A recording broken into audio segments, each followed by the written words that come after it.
கோவை மாநகர் மாவட்ட திமுக செயலாளர் நா. கார்த்திக் எக்ஸ்எம்எல்ஏ அவர்கள் கலந்து கொண்டார். கருடா வாய்ஸ்.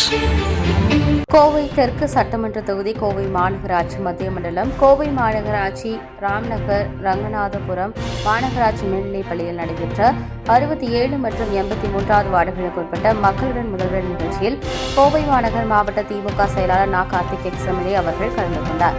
இந்த நிகழ்வில் கோவை மாநகராட்சி மத்திய மண்டலம் அதிகாரிகள், காந்திபுரம் பகுதி திமுக செயலாளர் R.M. சிவராமன், மாமன்ற உறுப்பினர்கள் வித்யா ராமநாதன், சுமா விஜயகுமார், வட்டக்கழக செயலாளர்கள் ராம்நகர் ராமநாதன், விஜயகுமார், மாநகர் மாவட்ட அயலக அணி தலைவர் காட்டூர் ராஜ்குமார், ராபாலு, ராபூபதி, சரவணன், ராமச்சந்திரன், மார்டின், சரவணன், முரளி, கோபால்சாமி, ஐயாவு, டேவிட் மோகன், அந்தோனி குருஸ் ராஜன், அபினேஷன், மஞ்சுபிரியா, சமீம் பானு, பத்மா, லீலாவதி, பூங்கோதை, அங்கமுத்து, ருக்கு, சதீஷ், சூரிய விஜயகுமார், அமீன், இளங்கோ, ஆனந்த், கார்த்திகேயன், பாக்யா, ஷௌர்மா, ருக்மணி, ஜெயராஜ், பிரசாத், அருள், கழக நிர்வாகிகள், கோவை மாநகராட்சி அதிகாரிகள், மாநகராட்சி அலுவலர்கள், கழக உடன்பிறப்புகள் மற்றும் ஏராளமான பொதுமக்கள் கலந்து கொண்டனர்.